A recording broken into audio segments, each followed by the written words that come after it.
Đôi mặt đếch như thế nào? Đôi mặt đếch như thế nào? Đôi mặt đếch như thế nào? À, khi nào? Pel na. Khi nào? Khi nào? Pel na. Khi nào? Pel na. Khi nào? Pel na. Ví dụ như là đôi chia khi nào về pel na một, khi nào về pel na một, pel na một, khi nào về. Nơi à na ở đâu. Ví dụ như mình có thể hỏi nhà vệ sinh ở đâu. Dương ai xua tha bằng tục tức nơi à na.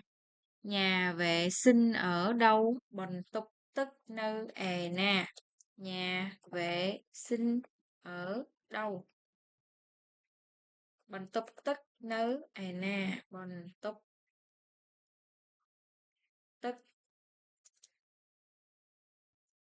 nơi à na.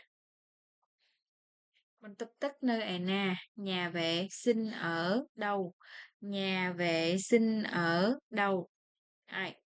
Sông tốt rùm khán bằng tích. Xin lỗi, làm phiền một chút. Sông tốt rùm khán bằng tích. Xin lỗi, làm phiền một chút. Sông tốt rùm khán bằng tích. Xin lỗi, làm phiền một chút. Xảy ra chuyện gì vậy? Miên rương ở vầy. Miên rương ở vầy.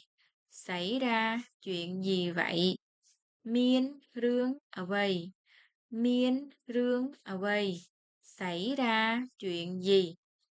Ác thêm vậy các bạn đấy. Đừng quên. Đừng quên. Complete.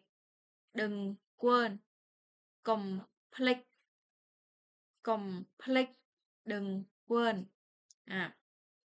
Đừng làm phiền tôi. Công rùm khan khnyom. Công rùm khan khnyom. Công rùm khan khnyom. Đừng làm phiền tôi. Công rùm khan khnyom. Đừng làm phiền tôi.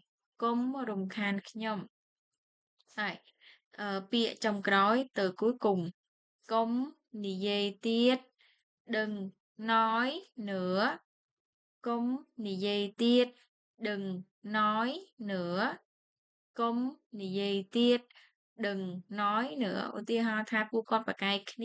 Ví dụ như là bọn họ đang cự cãi nhau đi, mình có thể dùng cái từ này. Mình kêu người ta đừng cãi nữa. Công nì dây tiết. Công bà cài tiết.